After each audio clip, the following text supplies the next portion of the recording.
Podcast do Transporte. A Caio é uma marca que faz parte da vida do brasileiro desde 1946. Com clássicos como a Jardineira, o Papa Fila, o Fita Azul, o Gabriela e até um modelo muito especial da década de 1980, o Papa Móvel, usado pelo Papa João Paulo II na sua primeira visita ao Brasil. Mas de nostalgia ficou só o acrônimo, que pega as letras iniciais de Companhia Americana Industrial de Ônibus, porque a empresa hoje tem nome e sobrenome, é Caio Induscar, parte do Grupo Caio. É também uma potência que segue rodando o país afora e por mais de 50 países, pronta para enfrentar novos desafios como a descarbonização. Quem conta é Maurício Cunha, vice-presidente industrial do Grupo Caio. A gama de veículos de descarbonização é muito grande. O mix vai mudar dependendo das condições econômicas de cada cidade, mas para isso nós já estamos preparados. É muito importante a gente ter em mente que o elétrico puro, ele é um ótimo veículo, mas em função de todas as dificuldades de infraestrutura que ocorrem não só no Brasil, como nos países mais desenvolvidos do mundo, ele vai ocupar uma parcela da matriz energética. Você tem a possibilidade de ter um motor Euro 6 alimentando um veículo híbrido, o motor sendo um gerador e não em rotação constante, ele fica mais econômico e menos poluente ainda. Você pode ter um veículo híbrido movido a etanol, você pode ter o elétrico do trolleybus, que ele requer uma infraestrutura muito mais econômica, lógico, limitado a determinados corredores, mas muito mais econômica a implantação dessa infraestrutura do que você distribuir energia a média e alta tensão a dezenas de garagens de ônibus nas grandes cidades. Então, hoje, por exemplo, toda a frota de São Paulo já é Euro 5 e Euro 6 e ela não é a mais poluente. E em muitas outras cidades acontece a mesma coisa. Agora, esclarecido isso, nós estamos preparados para as várias opções.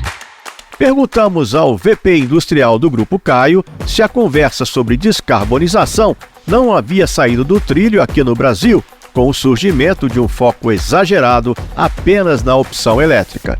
E Maurício Cunha pontuou. Os veículos elétricos, sejam eles veículos de passeio, carga, passageiro, eles vêm sendo muito divulgados e isso há um interesse muito forte da China, porque é o principal fornecedor de baterias. A China já eletrificou uma grande parte das suas grandes cidades, das frotas das suas grandes cidades. Então ela tem um interesse e esse interesse se permeou pelo mundo.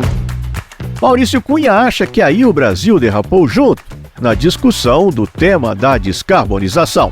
Ele foi muito discutido de uma forma talvez um pouco mais emotiva, menos racional, eu não diria de forma política, mas eu acho que emotiva.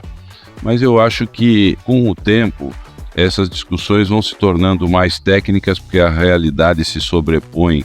Eu tenho confiança de que essas discussões vão evoluindo e vão se ajustando ao longo do tempo. Isso a gente já está vendo na Europa, cidades que iriam eletrificar a frota toda já estão dando algum passo atrás e definindo percentuais e definindo outras tecnologias. As cidades, por exemplo, que usam gás, usam elétrico puro, usam trólebus, usam diesel, Euro 7, que a Europa já está no Euro 7.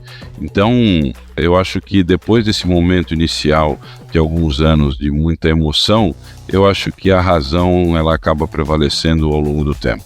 O mundo todo ele é movido a diesel há mais de 100 anos. O elétrico não vai ocupar essa posição em função de infraestrutura, de distribuição, porque a energia elétrica ela não é estocável em grande quantidade como os combustíveis líquidos ou sólidos. Então, a matriz do Brasil, eu acho que ela está bem desenvolvida e ela vai caminhar para uma composição de diferentes tecnologias. A gente aqui no podcast do Transporte vem batendo nesta tecla desde o começo, de que é preciso olhar todas as possibilidades de propulsão, olhar para a realidade de cada região do país e aí criar um mix funcional, estável, economicamente viável, numa transição realista e planejada. Até porque estamos ainda vivendo os choques do day after da grande bomba que foi a pandemia. O VP industrial do Grupo Caio, Maurício Cunha, avalia mesmo que o mercado ainda está em clima de freio de arrumação. Nós entendemos que o mercado está se normalizando ainda pós-pandemia. Nós estamos confiantes que esse ano seja um ano ainda um pouquinho melhor do que o ano passado. A cidade de São Paulo, em função dessas leis aprovadas na Câmara Municipal, ela ainda não voltou à fluidez que tinha até 2 anos atrás.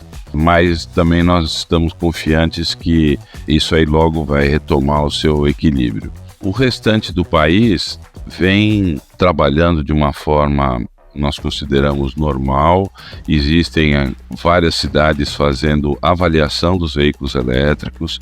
Então nós já entregamos veículos em Salvador, já entregamos veículos em Vitória, no Espírito Santo, já entregamos veículos em Manaus, entregamos em Goiânia, vamos entregar agora em Belém, entregamos em Porto Alegre. A curiosidade enorme também nos fez inquirir o executivo do Grupo Caio sobre o que a empresa está preparando para o grande evento do ano, a Latibus, que acontece na primeira semana de agosto na Expo São Paulo, que já está com o espaço todo vendido, com tudo lotado e com o público geral só aguardando a liberação dos convites agora em abril para garantir a visitação.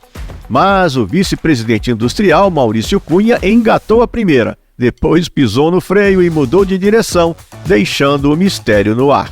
Para ser bem sincero, ainda é uma incógnita para nós. Nós estamos trabalhando internamente para definir o que nós vamos fazer.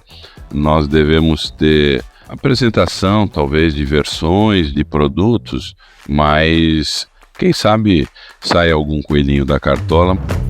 Nós, com certeza, vamos acompanhar os movimentos da Caio para a Latibus, porque é neste evento que milhares de decisores de compra do Brasil inteiro vêm dar uma olhadinha mais próxima dos novos ônibus que vão encomendar.